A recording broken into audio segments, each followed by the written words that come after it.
G'day everyone, welcome to the BS Sports podcast. I'm joined today by obviously a lovely co-host Taylor. Yes, hey. Had to introduce you first, Yeah. almost introduced our guest first. Yeah, that would be 100% what you would do, especially with this guest. That's right, we just had a function, didn't we, on Saturday night, and we're worried that you might be the third wheel, but definitely not today. We are joined today by Trent former Sydney and St Kilda player. I'll let him sort of go through his journey so far, but really rapt to have you here, mate. And currently being the head coach of the Western Jets in the Coach League is probably the main reason you're here today, because a lot of our podcast guests will be people who specialise in adolescent development, more so in the sporting field. So thank you for joining, mate. No, thanks for having me. You can't see, but it's a little bit of a mess in this room. Just a little throw you guys under the bus straight off the bat. Kind of seems like it's our first podcast. There is boxes and just stuff everywhere, as we've used Brad's desk for our table until I buy a proper desk for our podcast. Just looking around the room, there's vision boards that aren't really visually appealing at all. So we've got to get better at that. We definitely need to up our ante at our podcast table and nice backdrop that isn't a plant. No, thank you, mate. Thanks for your honesty, and that's also another reason that you're on here, mate, because you don't no BS with you. Firstly, mate, I know a fair few of the people who've been listening to this would have come across you in our paths with development in sport, but tell us a bit about your background in terms of where you grew up and I suppose to where you are now in 30 seconds or less. Give you 5 minutes, mate. 5 minutes. Well, as we've been sort of talking, when you told me you were starting a podcast, I was like, want to jump on. So first of all, thanks for having me. Bit about me, the spiel. Grew up in Perth, Western Australia. Come from a broken family. So parents split up when I was really, really young. Always loved my sport, would do anything to get out of school or anything like that. It was always you'd be on the cross-country team or the table tennis team or the lawn bowls team or whatever it was to just avoid the day-to-day monotonous grind of schoolwork, even to avoid homework. I was playing cricket out the front or kicking the footy down the park or doing whatever I could do to avoid school. And that's where I found my love for sport. I was a massive basketball nut growing up. Michael Jordan was my all-time idol. Chicago Bulls, curtains, pillowcases, Doona covers. He's still, as you probably know, he's the GOAT. He's much better than LeBron James. And when I was about 8 or 9, and I moved in with Mum and changed schools, and my kind of product of your environment, my friendship circle went from playing basketball to playing football. Rolled in as a fill-in for one of my mates' footy teams. They're called the Carron Saints, and played a game, kicked 3 in my first game, and I was like, oh, how good's this? Fell in love with kicking goals, and just ever slowly progressed through the playing ranks. Back in WA, the waffle's pretty big as the underneath of the AFL, so you went through all the development pathways there. Never made a stateside or anything like that, or a state academy. Played Colts footy, 17, 18, 19, then moved into the senior team or the league team back there. Played a couple of years there, and then had a pretty good year in 2009. Ended up at Sydney for a couple of years, traded down to Saints where I reconnected with an old coach of mine. That didn't go too well. Played a couple of years there, got the flick. Went to Sandringham in the VFL, where I started to dip my toe in the water with the coaching side of things, on a sort of official, unofficial sort of mentorship role. Landed at Bomb Beach where I met you, and again, kept going down the coaching path there. I was assistant coach at Bonnie under Husey for a couple of years, then co-coached Bonnie, and then sort of started to see what I could do with my coaching at the next level. And with my work at the time, I was in the youth development sector, so I kind of tied those coaching with the youth together. I ended up at St Kilda through their NGA, coaching Sandringham in the VFL as an assistant. And late November last year was kind of randomly threw my hat in the ring for the Sandringham Dragons job when their coach got a job at GWS and kind of was way too late to the party. And about 48 hours later, got a phone call saying that the Jets role was available and took that. And 8 months in and couldn't be happier. Oh, well done, mate. That's perfect. It's right on 5 minutes. No, you obviously glossed over it. Like, how do you put with your experiences over your 20 years of football? How do you put that in 5 minutes? But I really value what you've been through, and to be able to work full time in football again, 5 years as a player, but also now helping develop the next generation is really cool. Talk us through that Western Jets role. So what do you do day to day, and also sort of what catchment areas is the Western Jets? Is it just the west of Melbourne? Yeah, you're going to test my geographical knowledge here. How well do you know? The catchment area is the western suburbs, essentially. So it kind of gets everything west of Essendon. So like Yarraville, Spotswood, Point Cook, Williamstown, Werribee. We go all the way out to Bacchus Marsh. And then we border off on the Geelong Falcons region to the south of us, and then to the north of us is Calder. So we've got quite a large catchment area, but the key issue is the demographic is a lot of soccer, a lot of basketball, a lot of multiculturalism, so a lot of kids not playing the game. So that's one of the bigger challenges facing the Jets. And then on a day-to-day basis, I'm pretty much like the man when it comes to the under-18s boys footy program. I do all the training. Got to develop all of our coaches, have really good conversations with our talent lead who helps foster the next crop of talent coming through. So just like kind of oversee the whole program, have chats with recruiters about who our better players are, do some of my own coaching development stuff with all the other Metro coaches, which is really cool. Been lucky enough to be involved in the coaching panel for Vic Metro, which I was able to coach the forwards, which was something I hadn't done yet, which was really good fun. But yeah, it's a lot of watching footy, doing reviews, prepping for the weekend coming, training plans, podcasts with your best mates, all that sort of stuff. Yeah. Thanks for throwing it in your schedule for us. Yeah. So question I had was, how many, you're saying like your part of your role is I suppose helping develop the coaches that you have as well. How many coaches do you have for Western Jets that you're responsible for? I'll help you out. So each program, so there's a boys and girls program.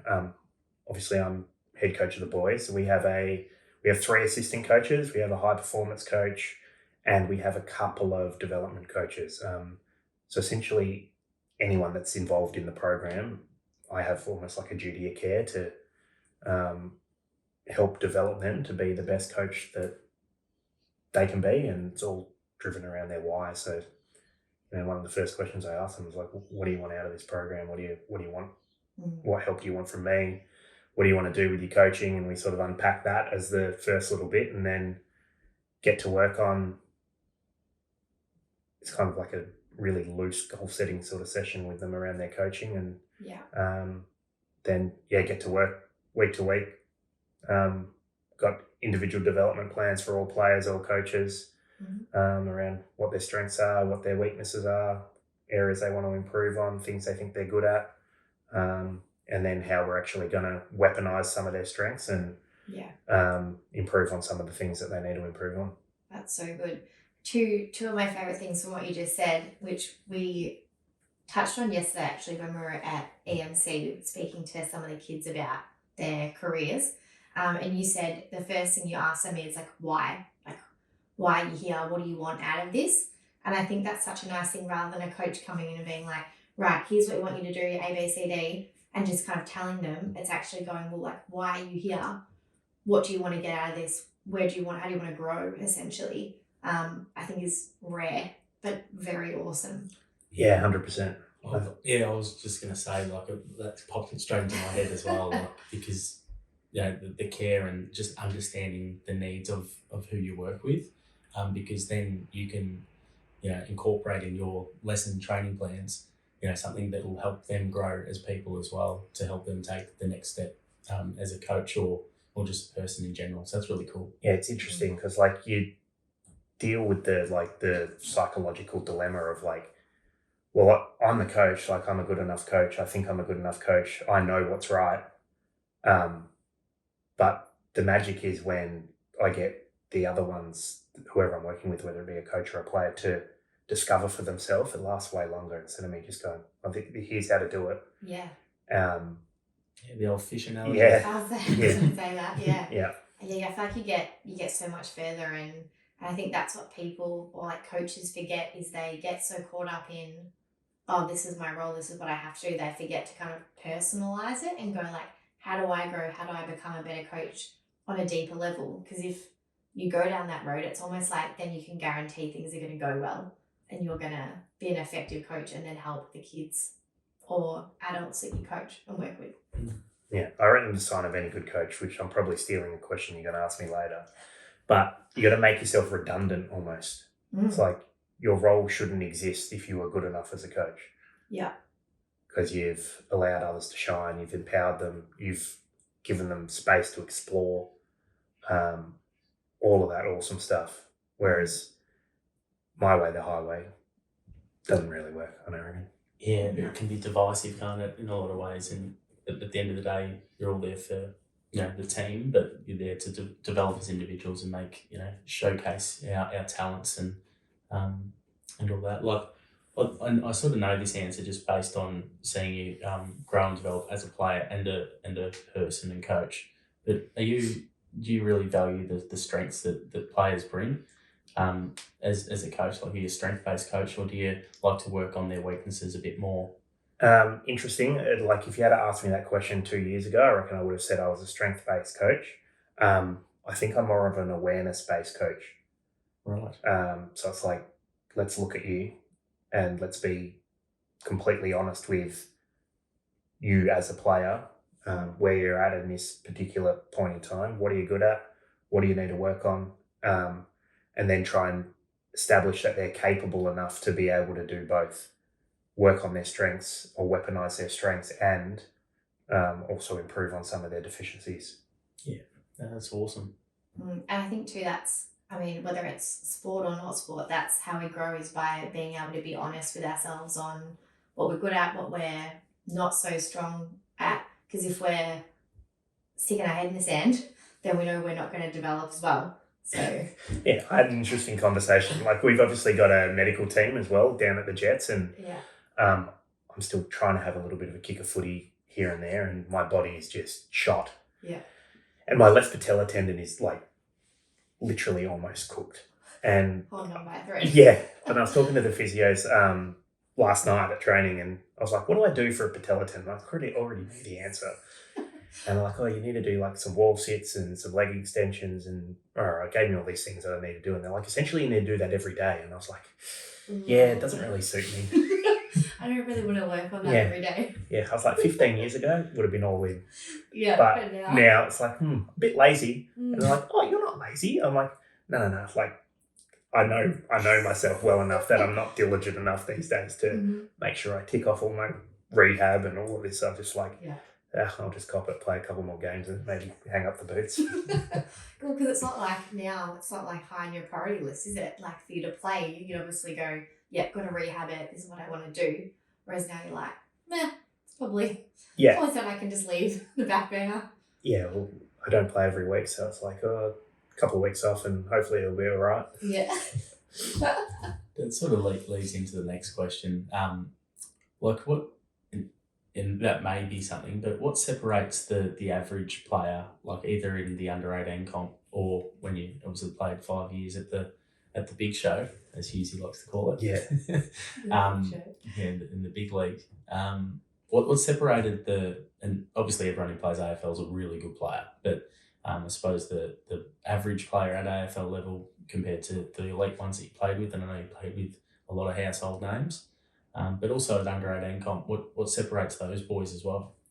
Well, the first thing is obviously like some people are more talented than other people. Like, What's talent? just I think it's being skillful. Like some people are like have innate strengths in certain areas, and it might be kicking the footy, or it might be being able to connect with people, or it might be whatever. It might be maths. Some people are just genuinely better at things than other people. And if you're not, like that's where the hard work piece comes in. Like table tennis, for example, you could work as hard as you want at getting better at table tennis, and you still probably never beat me. And Trent's still going to kick your butt every time. The closest we got, I reckon, is 21 to 12 or something. I feel like that's pretty good for playing against Trent. So it's not like a one or the other thing. It's probably like this little cesspool of a few different things. But you got to be talented. You got to have a predisposition to some athletic traits and that sort of stuff. There's hard work, and then I think the one that we don't really focus on is the individual's environment. Their upbringing. What's life like out of the sporting environment? What other stresses have they got going on in their life, which affects what's happening upstairs and all of that sort of stuff. Like I say this to most people I have this sort of conversation with, but like I remember every coach as I was growing up would always talk about like, it's all above the shoulders. It's all above the shoulders. But we do stuff all for it. Like at footy training, it's all running, fitness, speed work, strength, skills. We don't talk about anything around this, the psychology of sport and how to navigate your way through pressure. Because essentially that's all you're doing when you're playing sport is you're putting yourself under pressure and you're seeing where you go under pressure and then making decisions based on, how you see that moment, which is pretty cool. Yeah, that's so true. It's like, it's all good and well to say, yeah, it's all above the shoulders, but what's the process to help us be better at that? It's almost like you've got it or you don't. But is it the individual's environment? Is it our past experiences that help us? You see those, I'm coaching at Peninsula Grammar at the moment, and I've got a lot of boys, and I'm sure they won't mind me saying this, they've had a lot of things spoon-fed to them through their lives so far.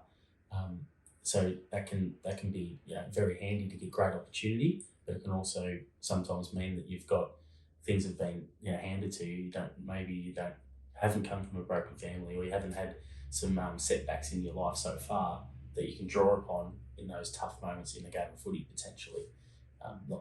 That's not one size fits all. It's just an observation that can definitely happen, I think. And I think it's, in a way, as much as it sucks when people grow up in really hard environments and have heaps of setbacks, it's almost the best thing for an athlete to have that, because you become, it's like second nature for you. If you're used to dealing with setbacks, you built such a resilience that then when you start playing sport, you just automatically, even unconsciously, adapt and utilize those same strengths and the resilience you've had and put it into your sport. Whereas that's a common thing that I've found is you can almost pick the kids or the athletes that haven't faced any adversity in their life, with then how little resilience and like coping or positive ways to cope with setbacks they have when it comes to sport. And it's probably, maybe a tiny bit of over a generalization, but I think for the most part that's pretty accurate. It's almost like they're at a bit of a disadvantage because they haven't been through adversity. They've got to work that much harder to then develop that specifically for their sport. Yeah, it's interesting, and that's where like it comes back to like the strength-based coach versus the awareness-based coach, and it's like, well, okay, your reality is completely different to Brad's, so it's like I have to coach you differently to how I'd coach Brad, but we're in like it's so much more complex than people think. It's not just going picking up a football and kicking it through the big sticks. It's like I've got to find out what motivates you and where you've come from, and same for you. If you were an athlete under my watch, so it's like we've got to build that awareness and build that connection, and then you can give yourself a chance at doing something. If you don't do that, you're just pushing shit uphill. Yeah, exactly. And it's like they talk about all the time with coaching, like how to coach different athletes, like footballers, like back in the day when coaches just used to, Ron Barassi maybe used to scream at everyone, and that was just how they did it, and all the players were just meant to deal with that, and that was meant to motivate them. Whereas now we're obviously very aware that all athletes are different, and some people may really thrive off getting a verbal bashing, but others actually, sends them in the other direction, and they don't cope. It doesn't motivate them, kind of messes with their mindset. So yeah, it's hard to be able to. And again, yesterday we were talking about with the kids like interpersonal skills, and it's really getting to know the athlete on a personal level, isn't it? For like how do I motivate you? How do I talk to you to change your mindset so you can stop kicking behinds and kick a bag of goals? Yeah, and that's right. Like everyone's so different, and that's the beauty of coaching. I think it's the art. It is an art for sure, because what separates a good chef compared to the next person, it's the effort, the energy, the attention to detail they put into it. If you go to a Michelin star restaurant as opposed to Macca's or whatever, it's a restaurant. McDonald's is a restaurant. It's not a healthy one, but and that's the same with anyone can coach, and it might actually question without notice for Trent, just about our coaching, how we do help our coaches. But yeah, anyone can coach, but not to the level that can actually improve the individuals that they're in charge of. I was just going to ask you about, and I'm mindful, obviously you do work with the AFL. With our level 1, level 2, do you think there's any sort of room for improvement in terms of, we've got so many dads out there, Taylor and I, and mums that are coaching our boys and girls. Is there anything that we could be doing better at a grassroots level to help equip some of these volunteer coaches, or are we going pretty well? I think we're going in the right direction. Yeah. I'd probably argue that there aren't that many good coaches out there. So who's training the next group of coaches? You kind of get what you get in terms of like what you're putting in. So if an average coach is teaching you how to be a good coach, well, are they? Or are they teaching you how to be an average coach? Spot on. So I think like over time, like if you compare it almost to like, let's use the women's league as an example. Like over time, the talent will get better and better and better, and the playing standard will get better. It's similar with coaching. They're going to get hopefully better coaches come along, and if it's resourced better, and there's value for time in terms of whatever that looks like for the individual that's doing any of the training.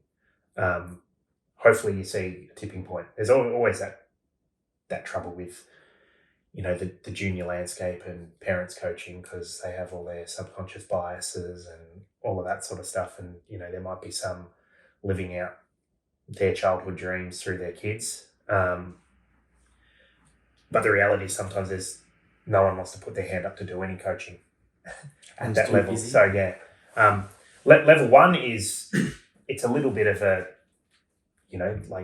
let's just make sure that there's some level of investment from the coach before we actually allow them to do anything. But it's a bit of a catch-22, because like we don't have enough people wanting to coach. It's all volunteer based. Sometimes you just kind of have to take what you get, which kind of sucks. Like it'd be cool in, I don't know, 50, 100 years time, if like, all junior coaches it was like a little part-time job, or doubt it, we'll ever get to that. But hopefully there's been enough good coaches go through the system that the pay it forward method, or the flow on effect, or whatever you want to call it, is developing a better standard of coach. And I think we are going in the right direction with that. Yeah, that's good to hear. Like if and I did study teaching back 8-9 years ago. They always say put your best teachers in prep, because prep, you've got the most impact. They're so moldable. Where would you, if you had 3 coaches, a really good one like TDL, an average one like me, and then a below par one like, I'm not going to name anyone. Like where would you put your best coach? Like what age group? It's a really good question. You've stumped him. Yeah, it's hard. It's like, time I've I was heard about to say- 4 seconds of. well, I kind That's of want to good. just break the shackles of the constraints around the question. It's like, just have your best coach at all age groups.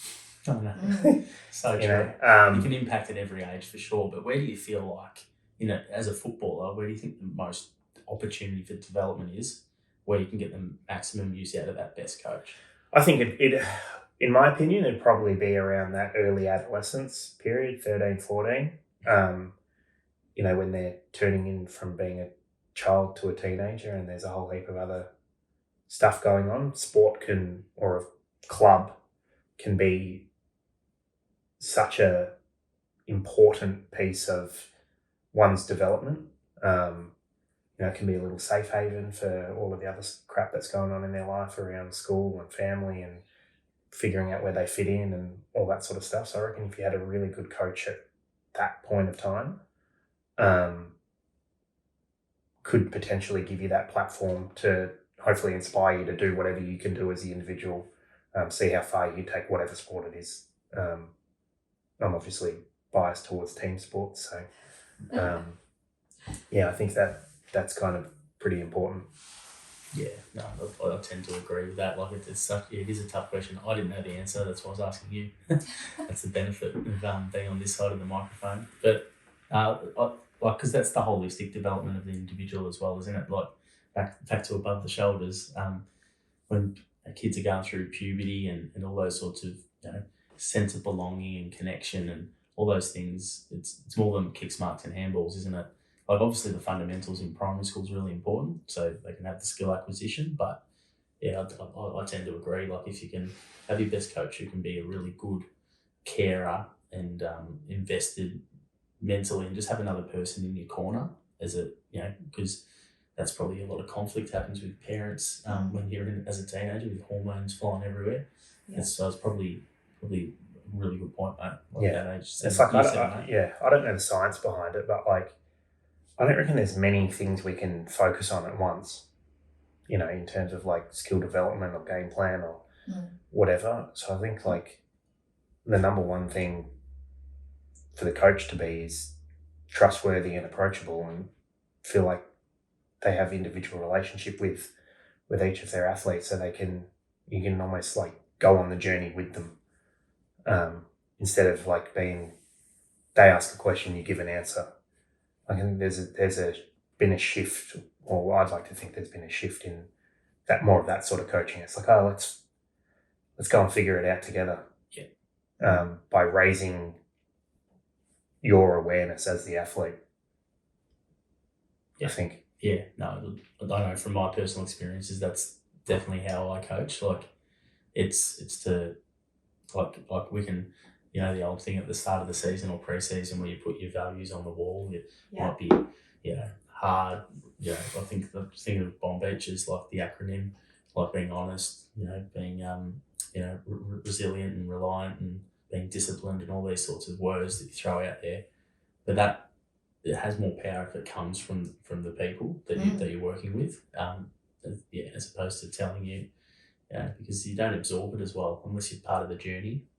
Part of like, you're more likely to do something that you say you're going to do, as opposed to saying, oh, my coach said that, I don't have to do it. I don't really 100% buy into it. And it makes you almost a bit more accountable, doesn't it, when you've actually been, had an input into, what the values are of a team or things like that. If you've been the one to say, yeah, this value and everyone's agreed, then you're almost more accountable to, sticking to that even when you maybe don't feel like it all the time. And then that becomes the coach's job. Yeah. I reckon. Is they built enough connection to hold the team, the individual accountable. To what they've said.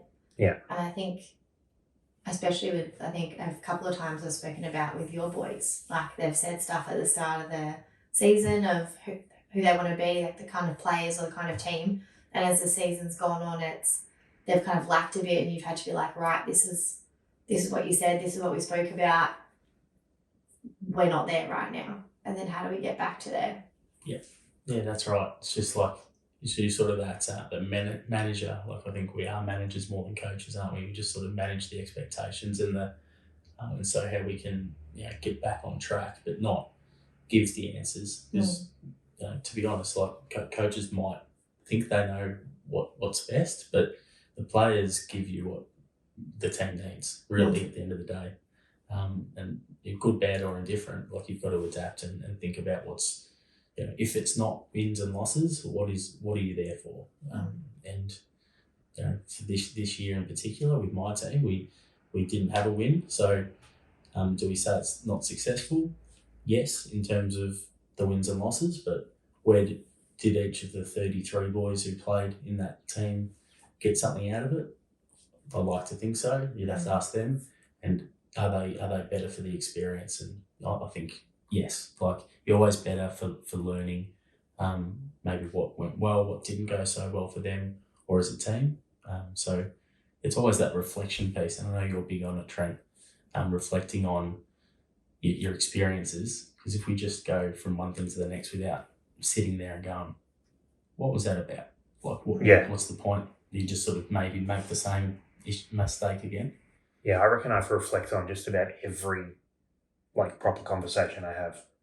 Like I'll sit in the car on the drive home after this and I'll be like, could have said this, could have said that. Like, it doesn't matter. But I think the fact that if you're willing enough to stop and look at how you conduct yourself and how you hold yourself and what you're saying and what you're doing, because every time you speak, you've got a potential to potentially influence. And morally or ethically, I think you've got to be trying your best to make sure you're doing the right thing and saying the right thing. So we're curating that positive outcome or potential outcome every time we're interacting with people. I think that's just huge. I think the world would be so much better if more people did things for, in the mindset of helping others get better instead of thinking about them. Selfish reasons. Yeah. 100%. Yeah. And I think I think all three of us are very reflective people and have a lot of self-awareness because we're very reflective people. And so then it becomes more obvious when you're that kind of person, when people, unfortunately, even probably unconsciously do things for selfish reasons. Like they do it and it's nice, but you're going, okay, but the underlying reason is probably for selfish gain rather than I don't get anything out of this, I just want to help someone else or...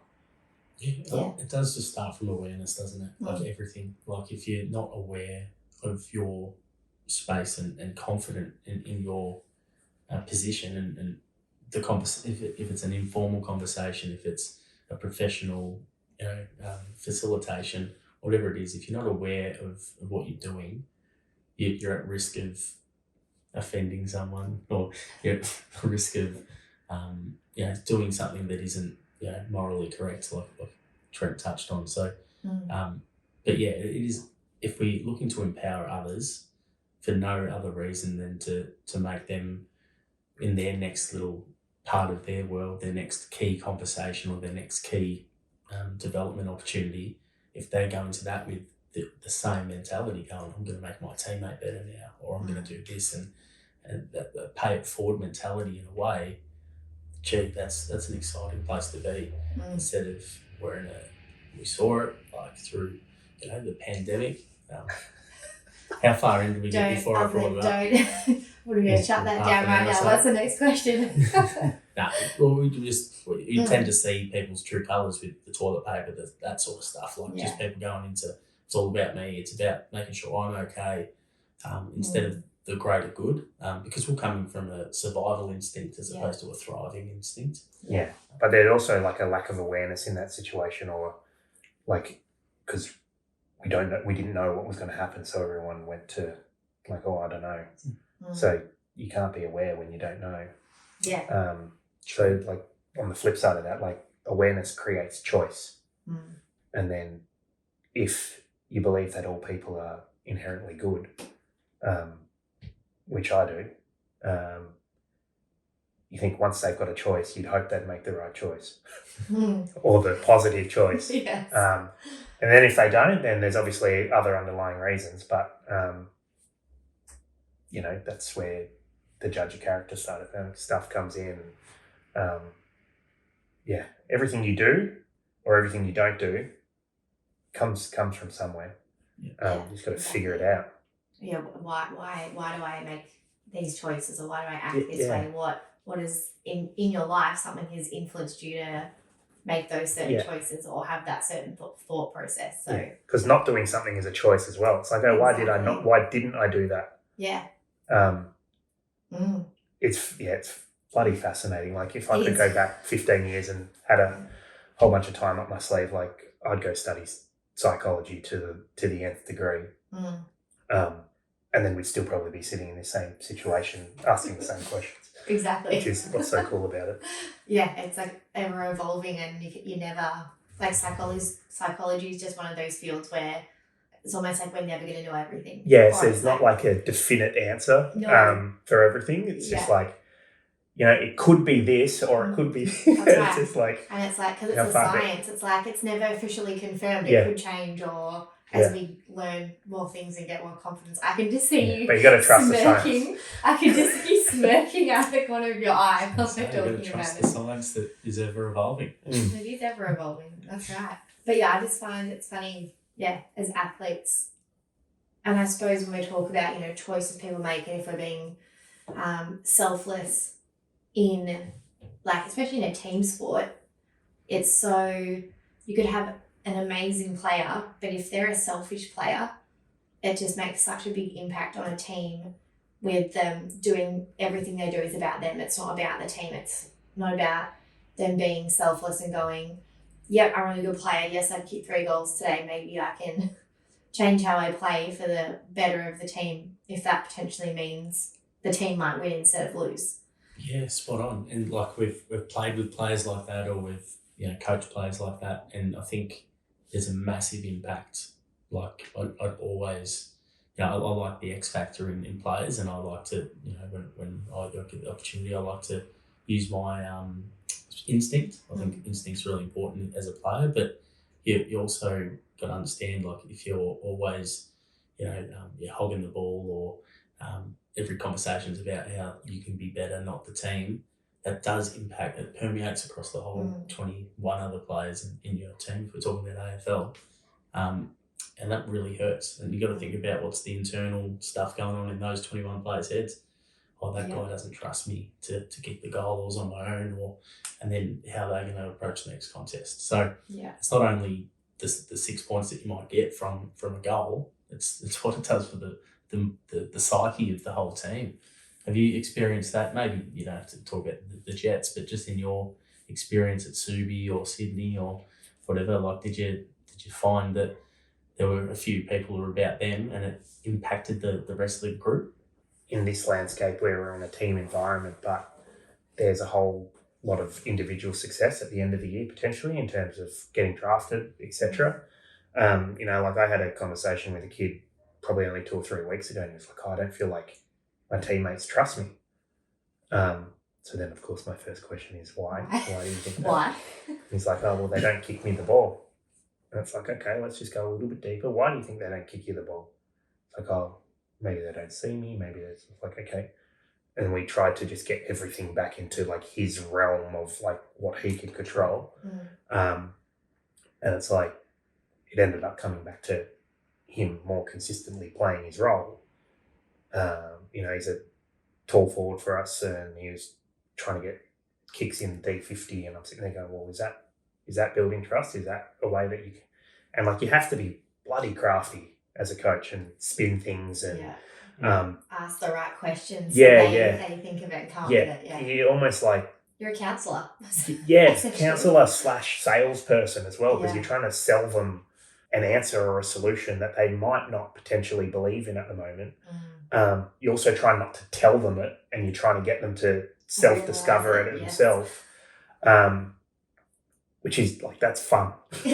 I think it's fun. It's fun, but also super annoying sometimes when they just aren't quite getting there, and then you're like, okay, I'm just going to tell you, see how it goes. Yeah, and then we have, like, this. So we have this massive conversation. Ends up going out and playing a pretty good game a couple of weeks ago when we had a game, and then at training the other day, it's like, oh, all these old little habits coming back in. And I was like, short-lived. Yeah, but then the accountability piece comes back in, and it just goes around in circles. Yep. It keeps going and going and going, and hopefully, like if you're doing a good job, like it sets him up to help build trust later in his life, whether it be in footy or work or wherever they end up. It's like, do what you say you're going to do. Yeah, that integrity. Be a person of your word. Yeah. I'll do my best to do that. I'll challenge you when you're not doing it, because if you're doing what you say you're going to do, or you're trying to do what you say you're going to, like, and actually trying, gives yourself a chance to set up that positive environment, I reckon. 100%. And again, it's that accountability piece. Like for an athlete, it's not all about, like, you can't rely on the coach. Like at some point you've got to take accountability for your role as an athlete in your development, how you perform. It's not, oh, but my coach this. Yeah. Which I think then is a sign of a successful athlete, which I would say, I think one of the questions we actually had was what separates average from elite athletes? And I think a big part of that is having that awareness, going, what am I accountable for? What's the stuff that I can control, and not going, oh yeah, but my coach this and my teammates that, or, I mean, for me, I did an individual sport, so I didn't have anyone else to blame my performance on. I was the only one out there. Yes, I had a coach, but it was me. But to be honest, I preferred that. Like, I hate letting people down. So I was like, if I let myself down, I can deal with that, but I can never deal with letting other people down. I hate that. Yeah. I think, like, if we have some awareness, and the reality is that no one's as good as they could be, ever. Like, you never actually clock it. Yeah. And if you got that mindset, like, you seek out ways to get better, whether you're the athlete or whether you're the coach.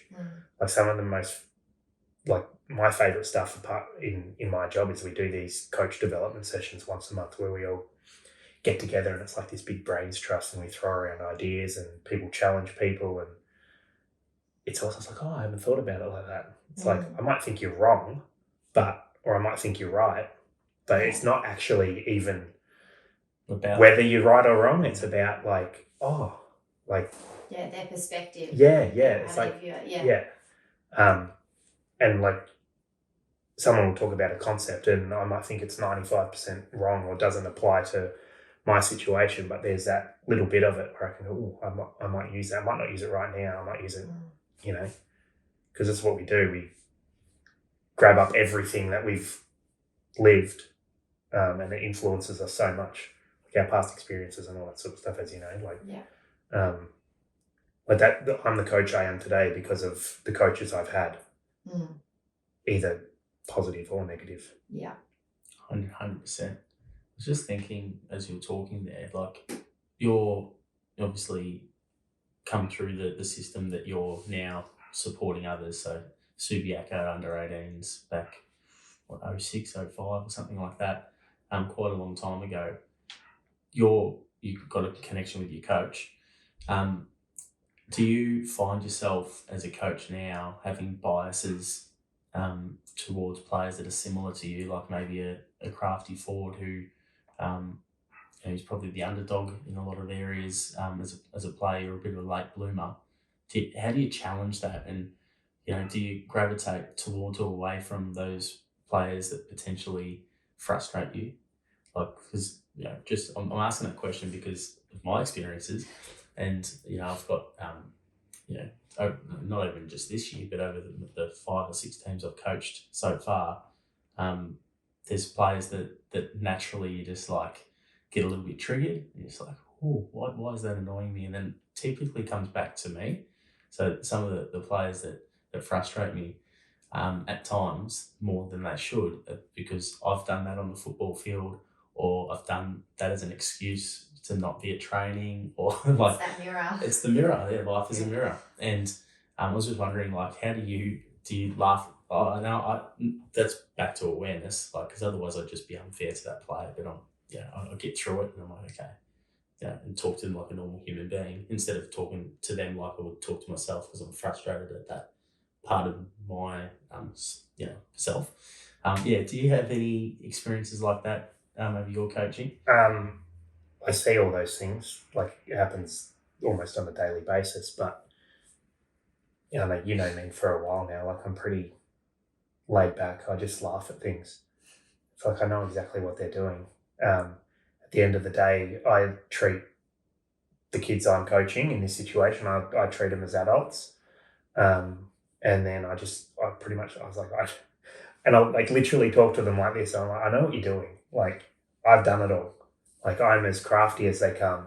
Yeah. I know all the tricks in the book. It's like I could have almost co-written the book, I reckon. All the tricks to get out of weights, get out of running, do all this. Like, that was me. So I stands out like dog's balls as soon as they start to do it. Yeah. And you call them out on it, but you call them out on it not in a threatening way. It's like, I'm here for you. Like, I'm your mate. I'm going to help you work through this sort of stuff. I'll tap you on the shoulder when you're doing it again, and we'll have a laugh about it. And hopefully, it just like subtly corrects their decision. And again, with the lens of trying to build out their own awareness. Like, oh, why am I doing that? Oh, I've had a shitty day at school, haven't drunk any water, got a horrible night's sleep, stayed up till 3 a.m. on Saturday night because I had one of my mates' 18ths, and now on Monday night, like, I just can't be bothered. It's like I get all that sort of stuff. Yeah. Like, I remember stumbling out of nightclubs at 3 a.m. in the morning when I was 18, 19 with my best mates, and then we're going to a festival on a Sunday and having a rock up to waffle training on a Monday night. Like, I've done it all. So like, I know, but that doesn't mean to go, oh, this is what you're doing, like that tell side of things.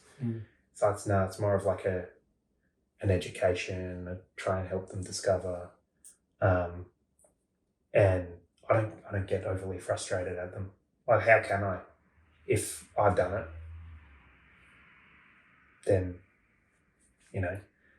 I feel like I'm being probably unfair, or like an element of being dishonest if I've gone, nah, that's wrong. Like, that's like, I know I'm not a parent, but like, that's how I'll probably end up parenting my kid. Hypocritical, isn't it? Yeah, that's the word. Yeah, being like, no, that's wrong, and you're like, oh, I used to do that. Yeah.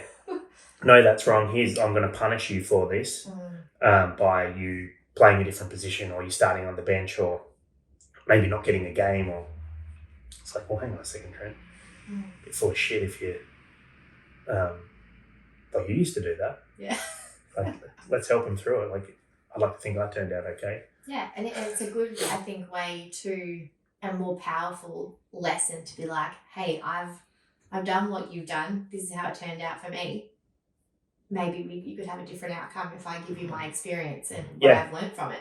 Yeah. Rather than it being like, as you said, no, that's wrong, don't do it. Yeah, a little bit of storytelling. Yeah. Yeah. Yeah. And then they're like, oh, okay, cool. Like, no worries. And they don't think you're just telling them something for the sake of it. There's like that reason and that life experience behind what you're saying. Yeah, it's really interesting. Like, I have this conversation a lot with like players and their parents around like a plan B around footy. And one of my big learns is like, Jesus, I wish I had a plan B. But then the other side of me goes, well, if I had a plan B, maybe I wouldn't have ended up exactly where I am now, and I'm pretty bloody happy. So it's like, what one do I push? Yeah, I know it's hard. Do you know what I mean? Because like, I'm a big everything happens for a reason type sort of thing. Same. Like, I finished football when I was 26, did nothing for 18 months, maybe a bit longer. Spent all my money. As you do. You still got super though. Yeah, still got a little bit of super. Good old super. But then, like, ended up at Sandringham in the VFL, and then that led me to Bomb Beach, which, like, met you guys, met my partner down at Sandringham. Like far out, if I had a plan B and just rolled straight into, maybe my plan B would have been to move back home to WA and in your comfort zone, get a job with the family, which my brother and sister have done. And it's like obviously the sliding doors moments are huge. Yeah. So it's like, how well can I really push, go and get a plan B? Or is my message, you know what, if you surround yourself with good people, you'll probably turn out okay. Yeah. And it's like, that's probably more of the message I should sell. Very good point, mate. Yeah, because you always hear it, and like once again, I think it's the third time I've referred to the Careers Day yesterday at AMC in Langy. You know, we asked them, you know, because everyone does, goes, oh, you're 16, 17, what are you thinking about doing for a career? And 80% said don't know. Yeah. Which is great. Like, I think like how much life experience you get, maybe 1 year of work experience, because you can get a job when you're 15. So what do you actually know about life? And then, you know, if you know what you're passionate about, fantastic. But then there's the aspect of, you know, who really sort of cares what you end up doing. Like, it's probably sometimes it's the pushiness of the parents going, you should do this because I did this. And or living vicariously, like if you're a good athlete, I see that a fair bit, just in different aspects over the 10 years or so. How do you deal with sort of those pushy parents, or the ones who maybe speak for their kids instead of with their kids when they're around? Because there's sometimes the parent might be in the room and be like, oh yeah, he does that or she does this. I'm like, she's right there. I hate that. Can't she can't you work together? You're a team. It's not your yeah. Anyway, Yeah, you get what I'm trying to ask. Yeah. Well, it's like the first thing is like you got to connect with them.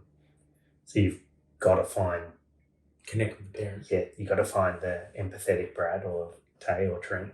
Mm-hmm. It's like, you know why they're doing it, because they care so much about their kid. And then I just take them on I just coach them. It's almost like you coach the parent, like as the player. It's like, let's raise their awareness around the situation. This is the reality. This is what I'm holding your son or daughter accountable to. These are the areas that they need to improve on. I'm a man of my word, so you're trying to build that trust with that parent, and then if they continue to be a pushy parent, I've got another word for them, which probably you need to bleep out. You just be honest with them, and sometimes honesty can be a little bit more blunt, because when someone's got a developmental, or they've got aspirations to develop and get better, and you've got a relationship with that athlete and it's very one-on-one and you're working on a couple of things, but they might have 20 things to work on. It's like you can't overwhelm them with the 20 things. So it's like with the kid, you're working on one or two little things and you're getting to work and you're doing the reward for hard work and giving them opportunity when they're starting to tick off a few of their goals. With the parents, it's almost easy. You can almost smack them with the overwhelming side of things, and then they kind of shocks the reality into them, and all of a sudden their awareness goes from 0 to 100 real quick, and they're like, oh shit, like I haven't thought about that, or like, geez, look at all this. It's like, plus when you hit them with a few things more than what their kid's telling them, because assuming the kid's going, oh, you know, coach said I need to do this and this and I'll get an opportunity to play. It's like, yeah, you will. But there's all these other things in the background that, and as the coach, you bring in with the athlete slowly. It's like, okay, now that you've ticked off these, we need you to go back to the local level and work on these other things, which is going to help you. And then you can create yourself another opportunity. And that's the kind of the journey around the developing as an athlete. But with the parents, sometimes you can just go, dum, dum, dum, dum, dum, dum, hit them with all the things, and they go, oh. Yeah. There's that honesty, and then they're not being, not feel like they're fibbed to. They're just, they know where it's at. Yeah. Yeah. And that's the hard thing about sporting environment. It's all subjective. But that's my job. I think I'm the best in Australia at it.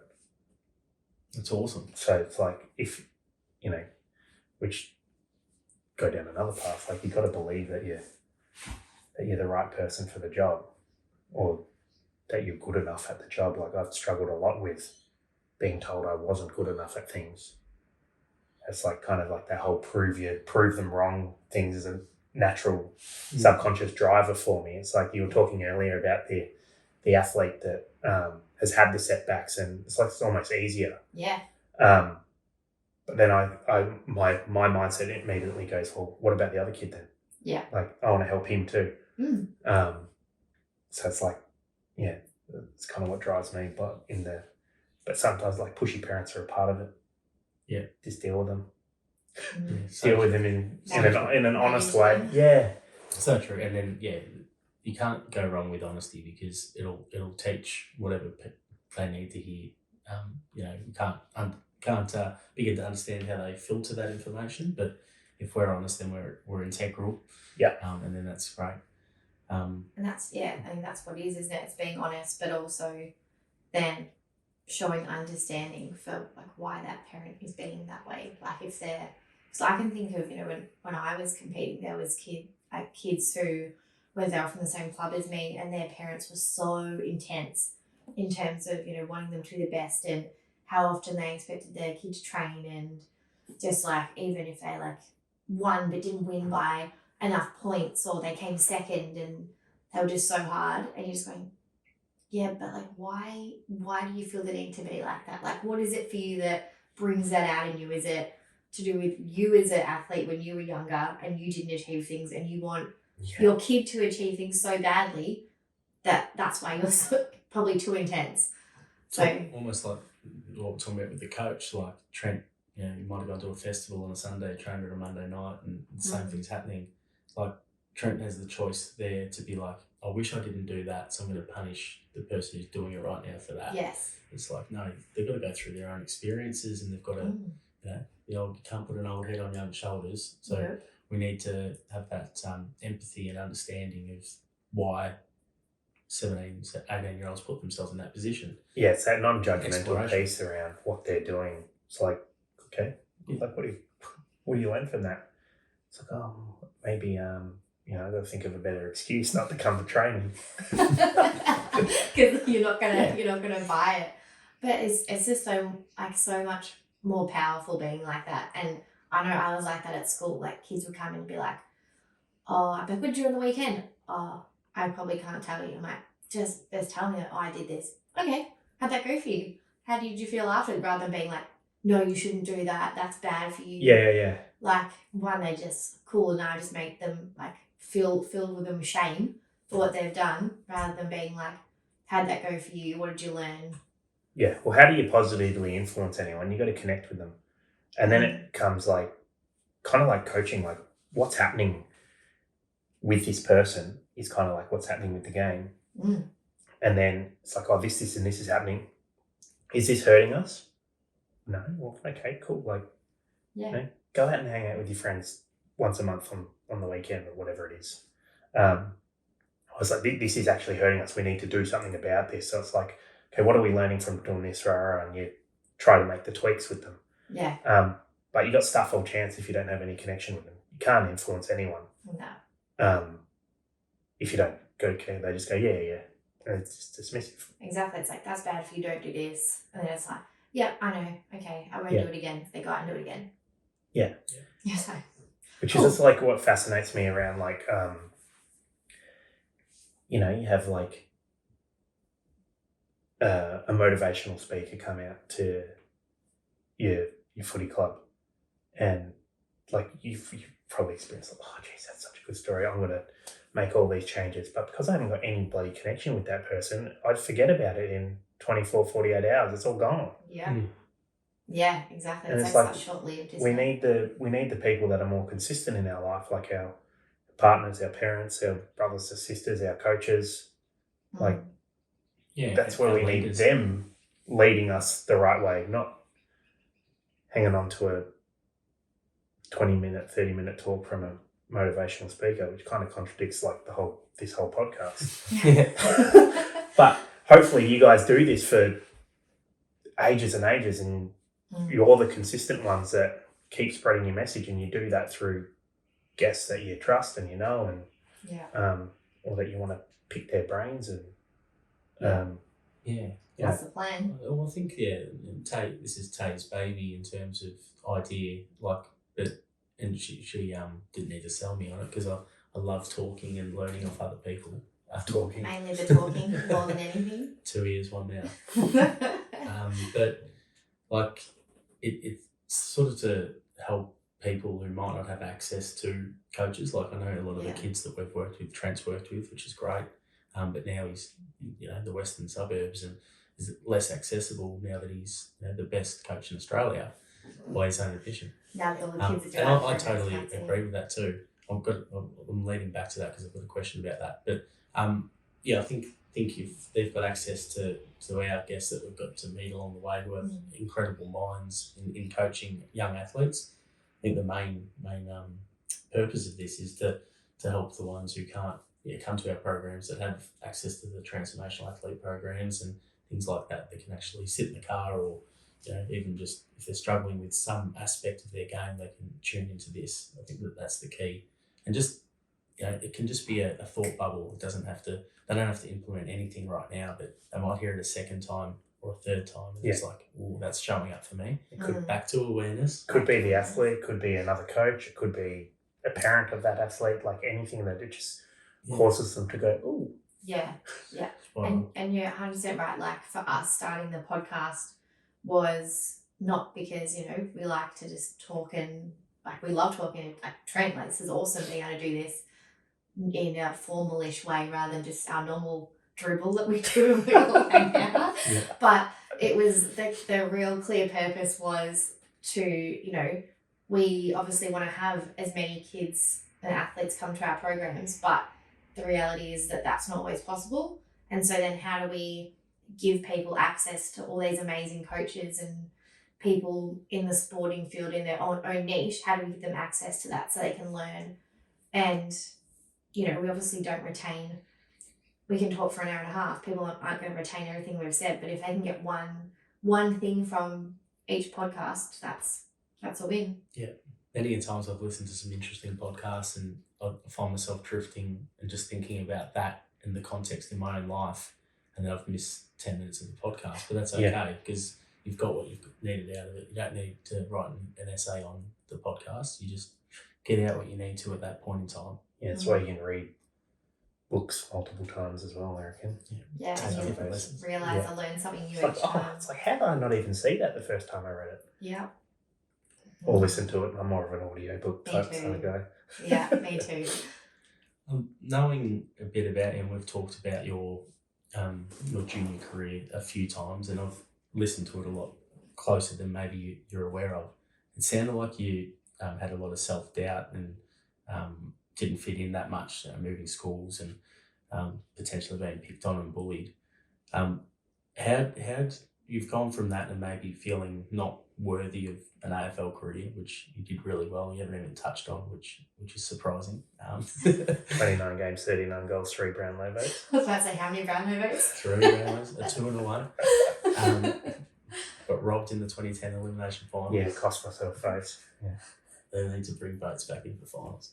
Anyway, you've gone from that potentially shy, sort of intrinsic sort of stay by yourself kid and like the joker now to believing you're the best coach in Australia. How did you get there, and do you feel imposter syndrome getting a full-time gig as a coach, even though I wholeheartedly, like if I've got anything from if I need to pick anyone's brain about a kid or a coach or whatever, like I'd go straight to you. So I believe that you are, one of the best in the business. But how do you, when you've come from a place where you didn't believe that you even deserved to play AFL? I love this question. Yeah, good question. It's in the shortest way possible to answer it is it's a learning, but it's an unlearning of a lot of things that we're sort of told. Which kind of drives the way I coach. I think the coaching landscape needs a big shake-up, and it's my overarching why is to change the whole system. And everything that I experienced as a kid was like, you've got to do this, and it comes back to I got told what to do. And then getting told what to do led into me being told whether I was good enough or not good enough by making this side or not making this side or whatever. And over a long time, I learned that I just don't give a shit. Like, seriously. Like, it's the most liberating thing it's like, oh yeah, cool. I don't care what you think about me. Like, honestly. Like, there's very, very, very few people in this world that I value their opinion of what they see of me. It's probably 10 people. And when you lose the anxiety and the worry around if you're good enough and, you know, whether other people think you're good enough, the most important, which is, it's fascinating because it kind of contradicts the whole selfless thing. But for me to get to where I want to get to and do what I want to do, which I'm extremely driven to do, I have to believe that. Might not be true, but like, I have to believe it. If I'm going to give myself a chance of doing what I want to do, I have to think that I'm the best. But I also, to my other point that I raised earlier, my best right now, in 5 years' time, I'm going to be better. In 10 years' time, I'm going to be better. You know the trumpet player, James Morrison? Who I used to work for, he was an ambassador, and he said a thing to me one night. It was late and we'd been out at a function. We were talking about like why he's so good at playing the trumpet, or where he gets his confidence from, which is a fascinating thing. The word confidence. And he goes, I always just say to myself, I'm the best trumpet player I've ever been right now because I'm the most experienced. It's like I'm the most experienced coach I've ever been right now. So I'm the best I've ever been if you just spin it ever so slightly. So yeah, like, you know, I'm pretty ambitious. I want to, you know, get up into the top level and see if I can influence up there. That's what coaching is. I want to do it in the right way. When I'm faced with choices and decisions, I want to I think I back myself in to make the right choices and my interpretation of right. So it was unlearning and it was probably attaching like all of the results and outcomes of what other people thought of me. Yeah. Like, you know, one of my favourite sledges on the footy field, when people start to have a go at me, like, oh, you're washed up. Sorry, you know, you're a shit ex-AFL player. I go, let's have a beer after the game. I'll tell you all about it. You tell you all about what? It's like, well, I lived out your boyhood dream. Yeah, that's right. And I just say it with this big cheeky smile on my face, and you can tell they want to punch me in the face. But it's like, you're like amazing. Yeah, I was like, even better. You're in the arena, mate. That's right. Yeah, and like I don't speak about. Like, I know I carry on like a bit of an idiot every now and then, but like I don't speak about my footy that much. No. It's only a part of who I am, or not even who I am, more of a part of what I did. The other stuff, the deeper stuff around trying to influence positively, I think I'm good at it. So the awareness of me knowing that I'm good at it, and then, well, use your strengths in life. And what drives me is wanting to be the best. And to be the best, I think you got to think like you're the best. To answer your question in a not so short way, like I said, it was going to be short. I love it. Never short. It's so good. There's a segment I'm going to do with all of our guests that I haven't talked to Tay or Trent about. Surprise. I'm actually really worried you haven't told me about this, so it may get cut and not come out if it's terrible. I will need do intro that. music. For now, I'll do it. Okay. Surprise segment. I don't like this. I don't like surprises. Well, fortunately and unfortunately, we've probably covered a little bit, but we need to have this as part of it. So this is called Your BS. This segment. So BS, obviously BS Sports Podcast. Yeah. And it's an unfortunate initial. My best strength, BS. Is that what? Best No. strength. Oh, I like right. that. Gee, That's a much better way to think about it than what you've been referring to it as. No. What people will think. No. We can It's do both actually- if you want. Yeah, why not? We can trial like 15 different segments. Yeah, that's spot on. This is the perk of having your friend come and do your podcast. I actually messaged him. Did you know I that? know, I was you like, told "Oh, me. podcast." I was like, "What? When am I coming on?" I don't remember And in the he's like, kitchen. oh, He walked up and he just put his phone in my face. He's like, Trent, absolute Trent. And I was like, that is so Trent. Being like, when am I coming on your podcast? Again, he thinks he's the best, so why wouldn't we have him? Okay, segment time, Back go. on the segment. So your BS, I love best strength, but it's actually your bullshit, but also your belief system. Oh, So one thing I This is learned good, from when I yeah. went on my like sort of personal development journey in 2013-14 before starting this business effectively was just learning a little bit about myself as a human, maybe what you did in the 2 years post your footy career, but that and the guy Calvin Coyles, he's a Perth boy actually, who took us through that, talked about your belief systems are just BS, because, and you've talked about belief already. What belief system did you have sort of, and I reckon you might have answered this already, but this is part of the segment, did you have as a kid that you know not to be true now for you in your belief system now? So effectively all of our beliefs, they're important, but for mine, I've got an example, it's not sport related, so to speak, but from my parents, from my circle of influence, I'd always thought people in suits who had lots of money were frauds and idiots. Like, that's just what I was told. I was brought up. I just believed if you had money, you must have ripped someone off. You mustn't be authentic. Yeah, they were people who weren't hardworking. They weren't blue collar. I just had that belief system, and there's still bits of me where you might see truth of that. But now that we're starting to forge our own path in our own business, I don't feel bad for having money and being able to pay money to have other awesome people involved in our programs, and it's actually, unfortunately, does make the world go round. So I don't repel it as easily as I did in my 20s. But is there any belief systems that you've got that might not be true to you now, and they might come back true later? But yeah, I'm curious. Interestingly enough, I've got similar beliefs around money. It's like the root of all evil type sort of things, which I'm in the process of trying to shake. I'm not great with money. I've got enough. But, in terms of savings and I think a little bit culturally from my dad's side, it's always let's just spend it and have a good time and experience life. And money's the tool that we get given to do that. Fun tickets. So whenever I've got money, I spend it.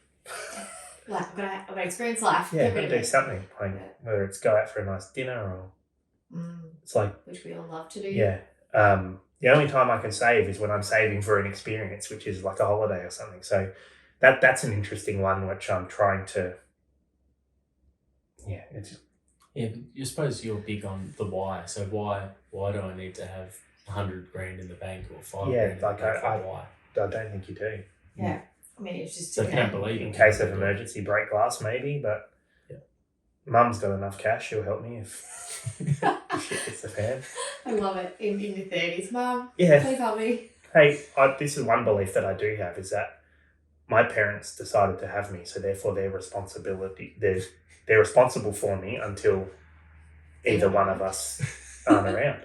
Sure. I mean, It's like why That's a fair belief. why at 18 do they get to just wipe their hands Yeah. with you. It's like, well, hang on a second.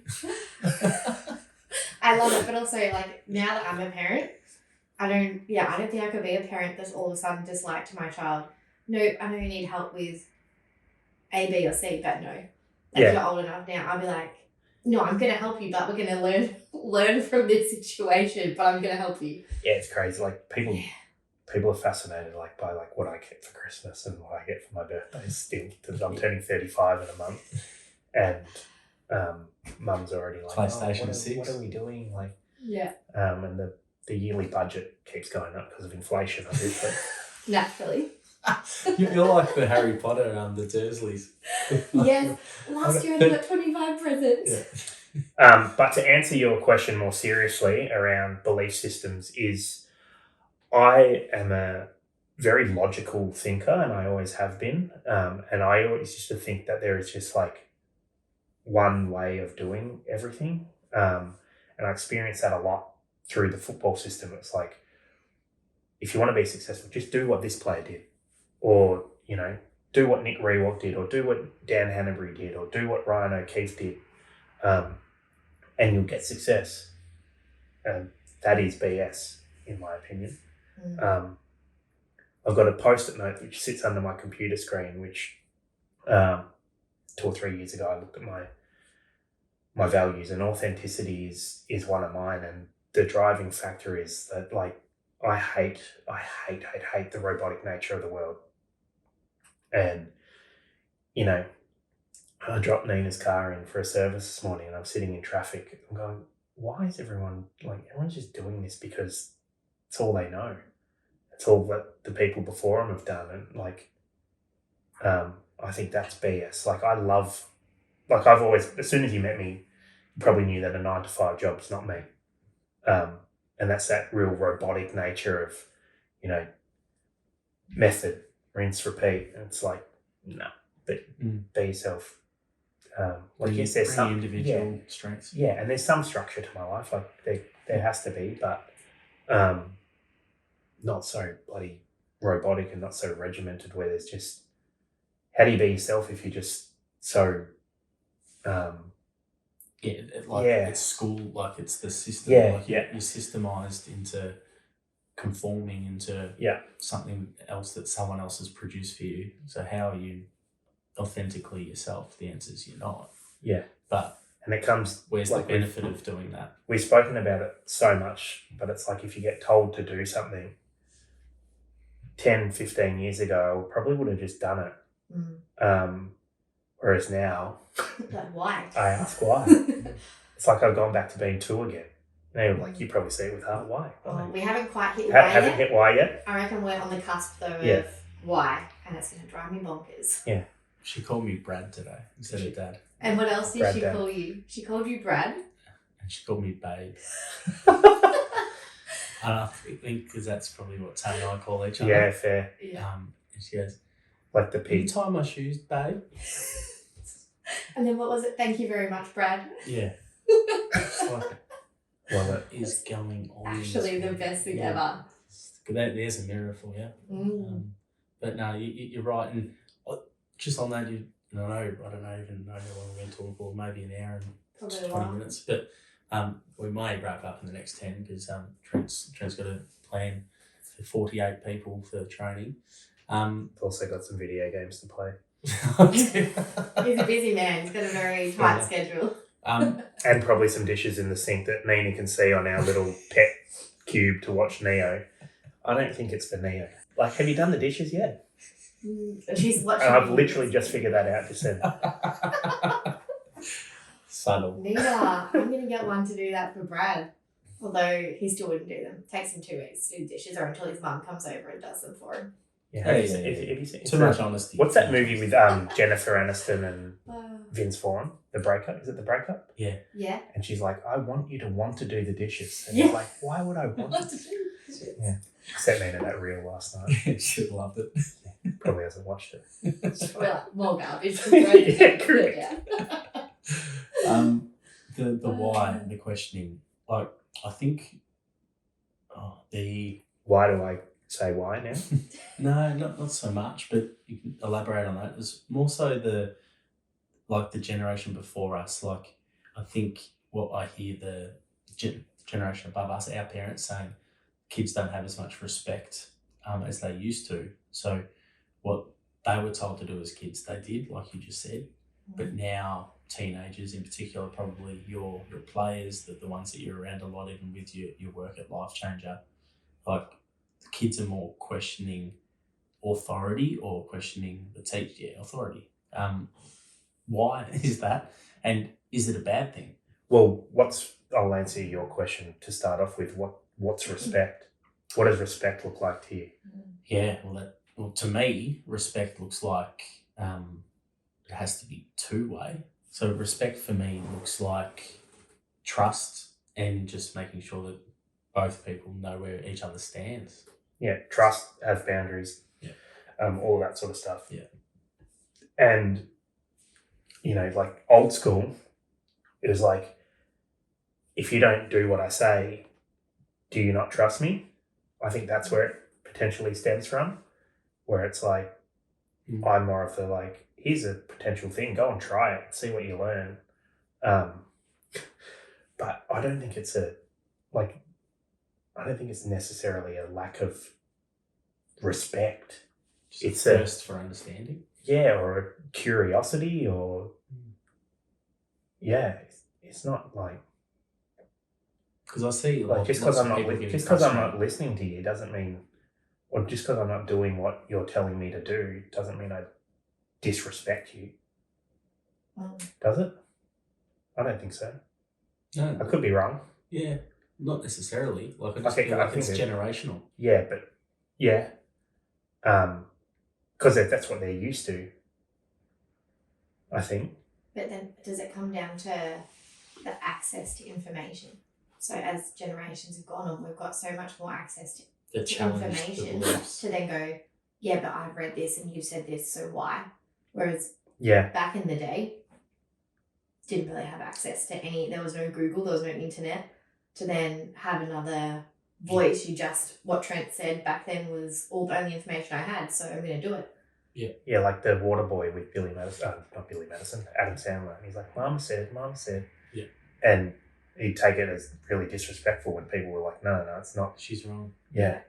Yeah, it's so true. But yeah.